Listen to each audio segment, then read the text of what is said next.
প্রিয় দর্শক, প্রীতি এবং শুভেচ্ছা নিন। সাজ্জাদ কাদির এই মুহূর্তে আপনাদের সামনে কথা বলতে এসেছি। কেন আসছেন বাংলাদেশে জাতিসংঘ মহাসচিব, এই প্রসঙ্গটি নিয়ে আমি কথা বলবো।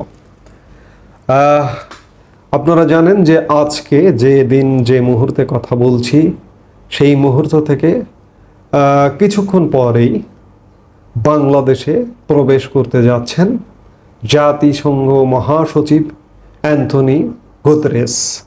তিনি আজকে আসছেন, আজকে বিকেল নাগাদ বাংলাদেশে প্রবেশ করছেন।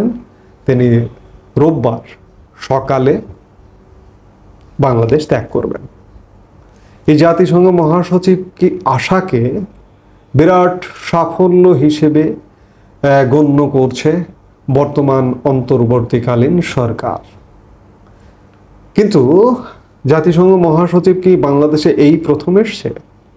বিগত আওয়ামী লীগ সরকারের সময়ও এসছে। গত 2018 সালের জুলাই মাসে এই অ্যান্টনি গুতেরেসই বাংলাদেশ সফরে এসছিলেন। এটি যে বিরাট কোনো সাফল্যের পালক বাংলাদেশের মধ্যে যুক্ত হয়ে গেল তা কিন্তু নয়। আপনি দেখুন যে জাতিসংঘ মহাসচিবের এই সফরকে ঘিরে বিশেষ করে রোহিঙ্গা সংকটটাকে হাইলাইট করা হচ্ছে।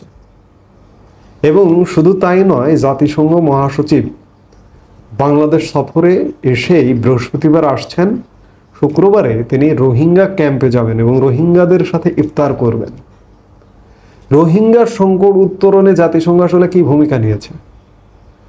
বরঞ্চ আমরা এই জাতিসংঘ মহাসচিব যে মুহূর্তে বাংলাদেশ সফর করতে এসছেন ঠিক তার কদিন আগে আমরা গত 7 তারিখ জাতিসংঘের সংস্থা WFP ওয়ার্ল্ড ফুড প্রোগ্রাম থেকে একটি বার্তা পেয়েছি যে রোহিঙ্গা শরণার্থীদের জাতিসংঘ থেকে ওয়ার্ল্ড ফুড প্রোগ্রাম থেকে যে সহায়তা করা হয় সেই সহায়তা মাত্র কদিন পরে আগামী 1 এপ্রিল থেকে অর্ধেকে নামিয়ে আনা হচ্ছে।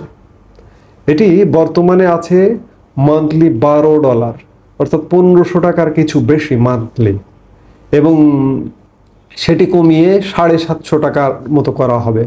প্রতি বেলায় 16 টাকা খাবারের জন্য বরাদ্দ, সেটি 8 টাকায় নেমে আসবে। আপনি একবার চিন্তা করুন, আজকের এই ঊর্ধ্ব দ্রব্যমূল্যের বাজারে 16 টাকা প্রতি বেলায় একজন মানুষ 16 টাকায় খাবে, এটিই কল্পনাতীত।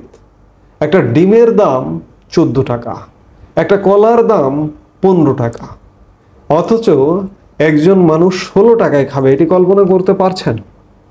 সেখানে 16 টাকা থেকে প্রতি বেলায় 8 টাকায় নামিয়ে আনা হচ্ছে, কিংবা মান্থলি 750 টাকায় নামিয়ে আনা হচ্ছে, কিংবা ডলারের হিসেবে $12 থেকে $6 নামিয়ে আনা হচ্ছে। কারা করছে? জাতিসংঘ। সেই জাতিসংঘে আসবার ফলে, জাতিসংঘ মহাসচিব আসবার ফলে রোহিঙ্গা সংকট উত্তরণ হবে। কিন্তু সংকট তো আসলে ঘনীভূত হচ্ছে আরো বেশি করে।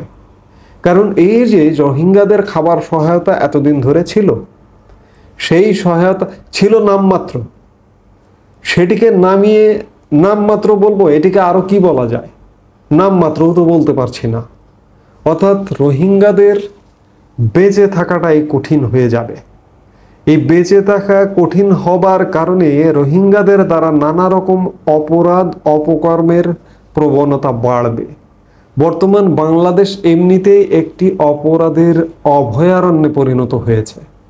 রোহিঙ্গা ক্যাম্পে নানা রকম রেস্ট্রিকশন আছে, ক্যাম্পেই তাদের থাকতে হবে, ক্যাম্পের বাইরে গিয়ে কাজ করবার অনুমতি নেই, তাদের কাজ করতে পারবে না। কিন্তু এগুলো সব কিছু, যত রকম নীতিমালা আছে, নিয়ম আছে, ভেঙে যাবে। ক্যাম্পে তারা থাকবে না, তারা সারা বাংলাদেশে ছড়িয়ে পড়বে, কারণ সেখানে দুর্ভিক্ষ দেখা দেবে। সারা বাংলাদেশে ছড়িয়ে পড়বার ফলে তারা কাজে যাবে বিভিন্ন ক্ষেত্রে, বিভিন্ন জায়গায়, এমনকি অপরাধ কর্মে যুক্ত হবে, সন্ত্রাসী কর্মে যুক্ত হবে। অর্থাৎ রোহিঙ্গা সংকটের কারণে আরও সন্ত্রাস বেড়ে যাবে। আমি মোহাম্মদ ইউনূসের সাফল্য দেখতাম যদি জাতিসংঘ মহাসচিব আসবার আগেই এই যে $12 থেকে $6 নামিয়ে না এনে এরই কমপক্ষে $50 যদি হতো, $12টা মান্থলি এক একজন রোহিঙ্গা সহায়তা ফান্ডটা যদি পার হেড $50 হতো, তাহলে আমি খুশি হতাম, আমি মোহাম্মদ ইউনূসের সাফল্য দেখতাম। কিন্তু সাফল্য তো দেখতে পাচ্ছি না। জাতিসংঘ মহাসচিবের সফর সূচিটা যদি একটি দেখি, যে তিনি বৃহস্পতিবার আসছেন, পরদিন শুক্রবার সকালে মহাসচিবের অবস্থানরত হোটেলে তার সঙ্গে প্রথম পররাষ্ট্র উপদেষ্টা এবং প্রধান উপদেষ্টার রোহিঙ্গা সমস্যা ও অগ্রাধিকার প্রাপ্ত বিষয়াবলী সংক্রান্ত বিশেষ প্রতিনিধি খলিলুর রহমান সৌজন্য সাক্ষাৎ করবেন। এরপর প্রধান উপদেষ্টা অধ্যাপক ইউনূসের সঙ্গে তার দপ্তরে বৈঠক করবেন জাতিসংঘ মহাসচিব। বৈঠক শেষে তারা বাংলাদেশ বিমানের একটি ফ্লাইটে করে কক্সবাজারে যাবেন এবং সেখান থেকে তারা রোহিঙ্গা ক্যাম্পে যাবেন এবং রোহিঙ্গা ক্যাম্পে গিয়ে তারা সেখানে ইফতার পার্টি আছে, সেই ইফতার পার্টিতে অংশ নেবেন।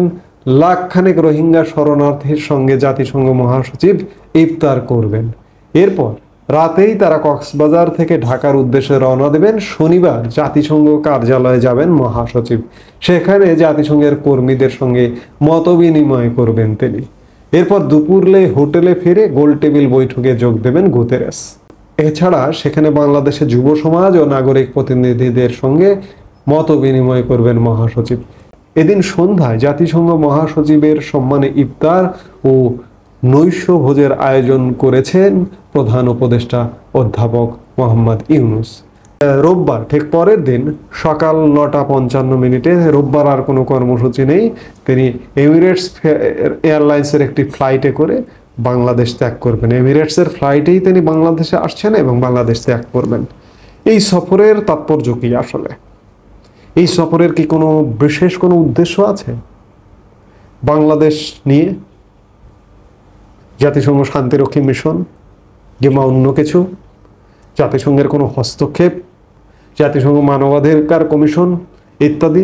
আমরা তো নানা রকম তৎপরতা দেখছি। এগুলো সবই আসলে গোপন সূত্রের। কারণ এত তাৎপর্যপূর্ণ হিসেবে উপস্থাপন করা হচ্ছে কেন? বিশেষ করে এত বেশি রোহিঙ্গা হাইলাইট করা হচ্ছে। আসলে এগুলোই হাইলাইট করা হয়। আমি বারবার বলি যে উন্নয়নের ক্ষেত্রে যত ডার্ক আছে, যত অন্ধকার আছে, সেটিকে হাইলাইট করে, সেটিকে উপস্থাপন করে বাণিজ্য হয়। বাংলাদেশে যেমন বাণিজ্য হয়, পৃথিবীব্যাপী বাণিজ্য হয়। তো সেই জায়গা থেকে আমি জানি না জাতিসংঘ মহাসচিব কেন আসছেন, কি তাৎপর্য, কিংবা মোহাম্মদ ইউনূসের সরকার এত তাৎপর্যপূর্ণ হিসেবে ব্যাখ্যা করছেন কেন? কারণ আমার রোহিঙ্গা সংকট বেড়ে যাচ্ছে, রোহিঙ্গা সংকট ঘনীভূত হচ্ছে, রোহিঙ্গারা না খেয়ে দুর্ভিক্ষে মারা যাবার মতো অবস্থা হচ্ছে। এই যে এত লাখ লাখ রোহিঙ্গা, বলা হচ্ছে 12 লাখ, 10-12 লাখ রোহিঙ্গা, এটি 20 লাখ কিনা সে ব্যাপারে আমি যথেষ্ট সন্দেহান। এই বিপুল সংখ্যক রোহিঙ্গা নিয়ে বাংলাদেশ সামনে কি বিপদে পড়তে যাচ্ছে একমাত্র আল্লাহ পাকই জানেন। আর জাতিসংঘ মহাসচিব বাংলাদেশ সফরে এই মুহূর্তে কেন আসছেন একমাত্র আল্লাহ পাকই জানেন। এই মুহূর্তে এ পর্যন্তই। সবাই ভালো থাকুন, সুস্থ থাকুন। আমাদের ভিডিওগুলো নিয়মিত পেতে সাবস্ক্রাইব করুন Sajjad Kadir and the legends YouTube channel এবং লাইক, কমেন্ট, শেয়ার করে সাথে থাকুন।